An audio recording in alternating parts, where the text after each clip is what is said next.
Hello, I'm Keisha Osei, coming to you from our newsroom here at Humber College North Campus.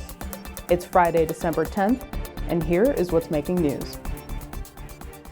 In COVID news, Ontario is extending its vaccine passport system indefinitely. The province had previously planned to end the program in mid-January. Now also, all proof of vaccine certificates will require QR codes, intended to crack down on the use of falsified documents. The new measures come at the end of a week that saw the highest daily average in new infections in more than 6 months. On Thursday, 1,290 new cases were logged in the province, with 10 new deaths. The effects of the pandemic are having negative impacts across the sectors. We can all expect to pay even more for our groceries in the new year. Canada's food price report, released this week, says food prices are expected to increase by 5 to 7% in 2022, the highest increase in 12 years. Skyrocketing food prices have already been added to the pressures of consumers during the pandemic-plagued 2021, and that is expected to rise. The food price report says the average family of 4 can expect to pay nearly $1,000 more in grocery bills in the coming year. Weather events and COVID supply chain issues are both contributing to the rise in food costs.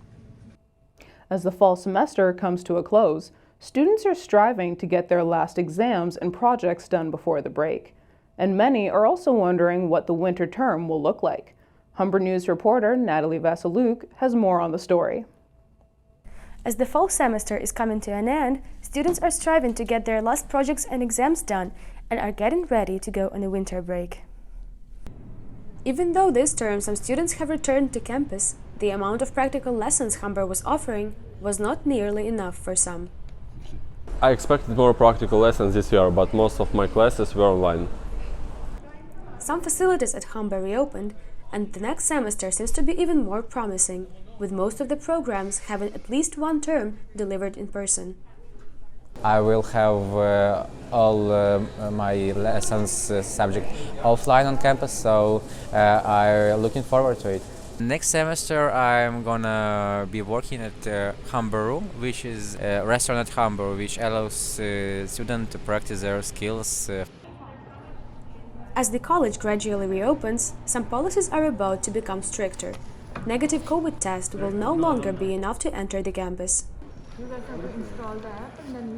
For this term, students were permitted to continue to access campus as long as they had proof of a negative test taken no more than 72 hours prior. That will no longer be in place for the winter term. So if people are not fully vaccinated and do not have an approved exemption, then they will not be able to access campus or facilities. There's only 1 week left till these halls are empty again over the holiday, with students and faculty all wondering what the next term will bring. I'm Natalie Vasyliuk, Humber News. Beyond concerns about the impact of rising infection numbers here in Ontario, the global spotlight on the new Omicron variant is raising calls for further restrictions on global travel. At colleges across the province, that leaves many international students in a state of limbo, wondering if they should put their travel plans home for the holidays on hold. Humber News reporter Anna DeSantana tells us more. For Leticia Pasqualotto, images of her family and updates on video calls are the closest she has had to visiting her family in nearly 2 years. The hospitality student at the International Language Academy of Canada in Toronto has a ticket home to Brazil, but is not sure if she'll be able to use it. I am definitely not sure if I am going anymore, and my parents are feeling this the most because they were expecting me to go, and it's very heartbreaking.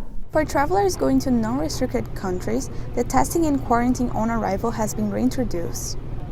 Even though the restrictions are not very strict right now, international students are scared of borders closing mid-trip. It is challenging choosing whether to be stuck in their home country and risk getting contaminated or spending one more holiday alone. If I don't travel, I will be very sad, but I just have to accept it that we are the situation that we are right now. I don't want to aggravate. I don't want to be part of the people that are traveling and aggravating the situation. As of today, travelers from 10 African countries are not allowed to enter Canada. Over the weekend, the government did an exemption for residents coming from these countries. They will need to get a COVID-19 test in an accredited lab in South Africa within 48 hours of their trip and board only Germany's Lufthansa Airlines, allowing them to transit through Frankfurt's airport. So we'll have to be reviewing this with our federal partners. We were certainly in contact with them all weekend to talk about a testing strategy for all travelers returning to Canada. We will further review the testing strategy for the short-term travel for 72 hours or less. The additional testing requirements are already raising concerns that holiday travel may be chaotic. For many international students, the worry is not only about flying home, but being able to return to their studies in Canada the new year. Anna DeSantana for Humber News. A Humber College student is the first recipient of a new City Line scholarship for BIPOC women. Humber reporter Julia Elevato tells us more. A short film application to City Line by a student at Humber College left everyone emotional. She always tried to make me happy, and I never realized it then, but I do now. Tanzil Mustafa explores her relationship with her mother, who recently passed away from COVID at the age of 59. It was sort of cathartic talking about my mom, and it needed to be done in order for me to get through that process of grieving. I'm still grieving. I'll forever be grieving and mourning the loss of my mom, but it felt a little therapeutic just to talk about it and just be able to be emotional. From hundreds of entries, our panel chose 2 finalists. She was introduced on the show as one of those final 2, but what she didn't know is that she had already been chosen as the winner. As good as you are, we lied to you, honey. We said there were 2 finalists. There's 1, and it's you. Thank you. You have won the City Line Scholarship for This recognition also brings Mustafa closer to her goal of being able to inspire others to tell their stories. Well, like my community is being Black and is being a woman, and then it's our community is not really a monolith, and I feel like there's so many other representations and so many other stories. I just want to be like that small little puzzle piece to like the bigger picture of like representation, or like incorporating my experiences for the people that can relate to me. She also wants to open the discussion about mental health, something that her mom has helped her to cope with. You feel like you're weak, but in actuality, it's the opposite. You're so strong for pushing through, for being so vulnerable, for feeling those emotions that you feel. The scholarship includes financial support, internship opportunities, and one-on-one mentorship with host Tracy Moore, which Mustafa has already started online. She hopes to be able to use what she learned here at Humber as a film student in the City Line studio soon. I'm Julia Levato for Humber News. Pride flags are waving as the Senate passes the bill to ban conversion therapy, a practice that aims to change a person's sexual orientation to match the sex they were assigned at birth. Humber News reporter Manan Najalin has more on the story. After an unanimous vote, the House of Commons passed the bill to ban the practice. The vote was received by a round of applause and standing ovation by the other members after it was passed by the Speaker. Conservative MP Rob Moore requested the bill move straight to the Senate. Whatever the intentions of the different parties were, I am less concerned about that. And I'm just really thrilled that we had support from all political parties. Organizations will play a huge role in order to ensure that the law is being implemented. One of the things that we're actually planning to do is to really start a campaign, a no conversion therapy campaign. We're also going to use all of our social medias to get the message across. We're going to use our festival to get the message across.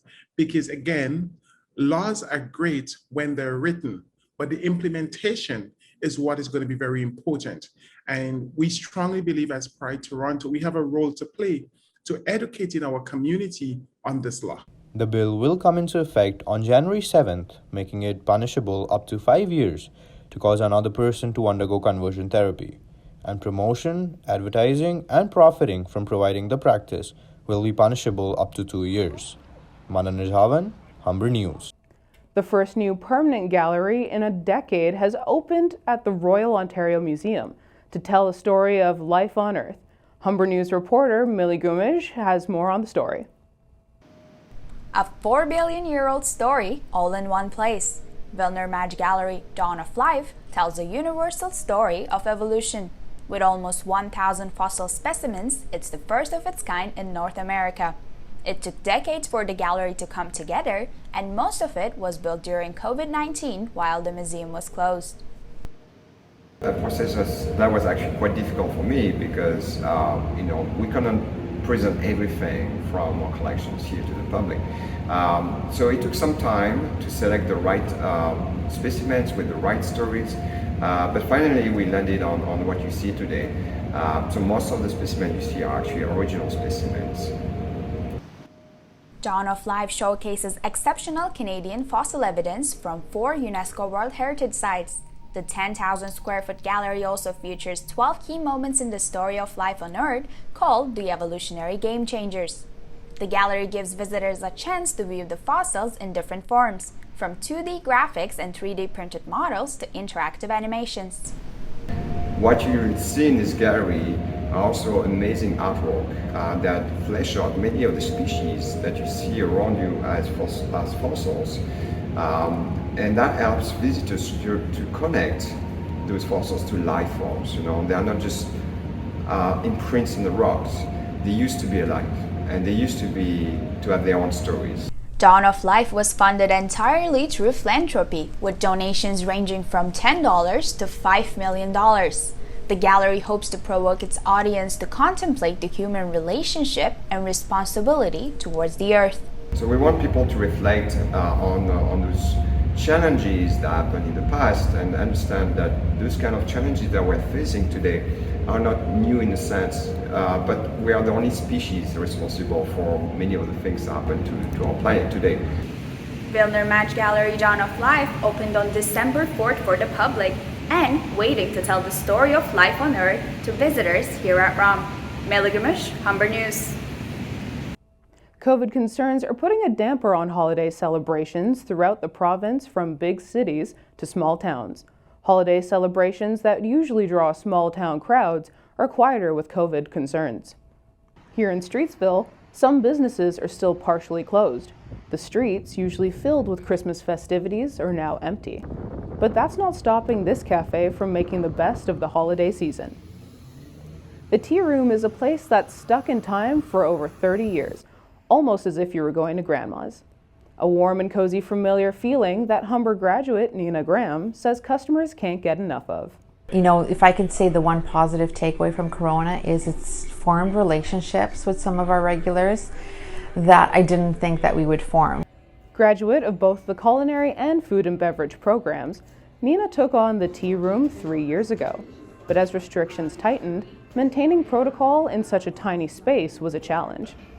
It was really difficult with the 6 feet apart table. That was probably the most difficult for us. That took a lot out of our budget. For the Tea Room, dine-in hours are expected to return to normal, making the most of what's left of the holiday season. That's all for today. I'm Keisha Osei. Humber News is written and produced by students in the journalism program. For more coverage, visit our website, humbernews.ca, and follow us on Twitter at HumberJRNL. We'll see you again next time.